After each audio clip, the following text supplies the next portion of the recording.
Imagine, you and your family go out to celebrate the vibrant Baisakhi fair. Colorful clothes, children laughing, farmers trading crops, a festive mood everywhere. And suddenly, the thunder of gunfire. Screams, blood, and lifeless bodies. This is not fiction, not a movie scene, but a real tragedy, the Jallianwala Bagh Massacre. From 1914 to 1918, World War I raged across continents. Over 1 million Indian soldiers fought for the British Empire in Europe, Africa, and Asia. Indians believed that in return, the British would reward them with greater rights, maybe even self-rule. But the reality was the opposite. In 1919, the British passed the Rowlatt Act. This act allowed any Indian to be jailed without trial. No lawyer, no appeal, imprisonment purely on suspicion. Indian leaders called it the Black Act. Mahatma Gandhi launched a nationwide satyagraha against it.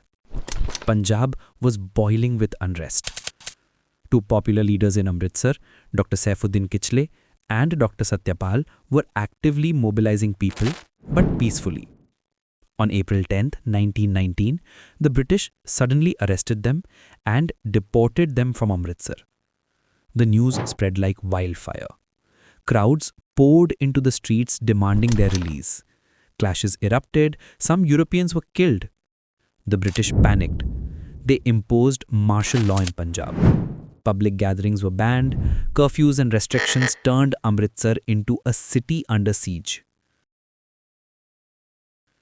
In the heart of Amritsar stood Jallianwala Bagh. Not a lush garden, but a large open ground surrounded by high walls. There was only one narrow exit, barely wide enough for a horse cart. April 13, 1919, the day of Baisakhi. Farmers had come to the city to sell crops. Families came for the festival fair.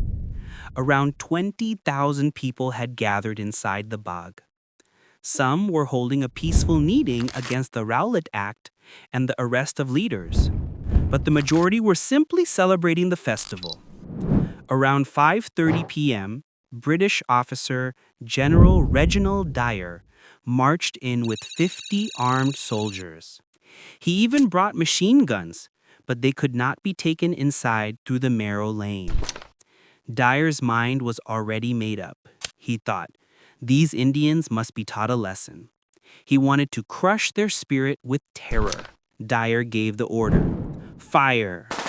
Suddenly, the rifles roared.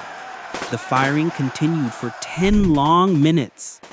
About 1,650 rounds were fired into the trapped crowd. People ran in panic, but the high walls trapped them. The single exit was blocked by soldiers. Chaos erupted. Women clutched their children, screaming. People trampled over each other. Many were crushed to death. Some ran towards the well inside the bog.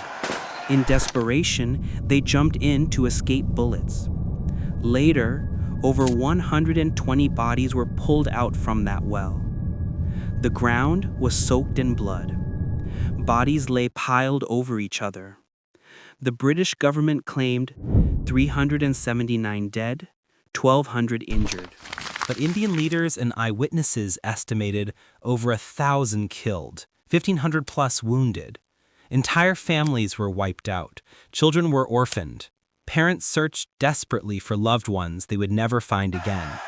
One eyewitness, Hans Raj, said, "I saw people climbing over one another to escape. Mothers clutching their children were screaming. The bullets simply did not stop." Another, Dr. Chiranjalal, testified, "The bog looked like a graveyard. Bodies were heaped everywhere." Rabindranath Tagore renounced the knighthood title given by the British, writing, "Such barbarity makes this honor a humiliation for me."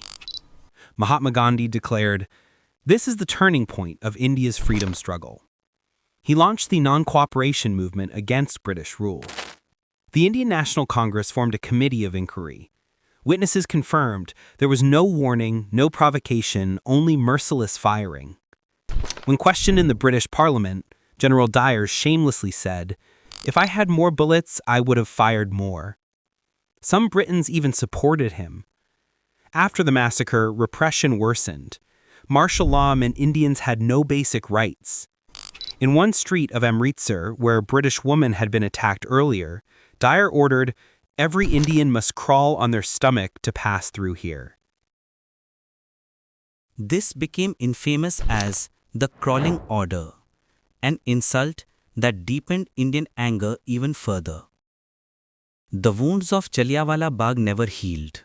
One young boy who had witnessed the massacre was Udham Singh. For 21 years, he waited for justice. On March 13, 1940, in London, Udham Singh shot dead Michael Dyer, the Lieutenant Governor of Punjab, who had approved Dyer's actions. In court, Udham Singh declared, "I killed him because of what he did at Jallianwala Bagh. I heard the cries of my people. Their blood still called out to me." On July 31, 1940, he was executed in London. But in India, he became immortal as Shaheed-e-Azam Udham Singh. News of the massacre spread worldwide. American and European newspapers wrote, "This is one of the worst atrocities in modern history." In the British Parliament, some hailed Dyer as a hero, but many called him the Butcher of Amritsar. Today, in Amritsar, Jallianwala Bagh stands as a national memorial. The bullet marks on the walls remain. The martyr's well is preserved. Flames of remembrance burn for those who died. Visitors stand in silence, imagining that tragic evening. Every Indian who visits feels the weight of sacrifice and pride that such blood was not shed in vain. The Jallianwala Bagh Massacre was not just a tragedy. It was the fire that united India against colonial rule. Even today, when the tricolour flutters high, the souls of those martyrs bless us. Thank you for watching. If you really enjoyed this video, then subscribe for more. Don't forget to like, share, and comment.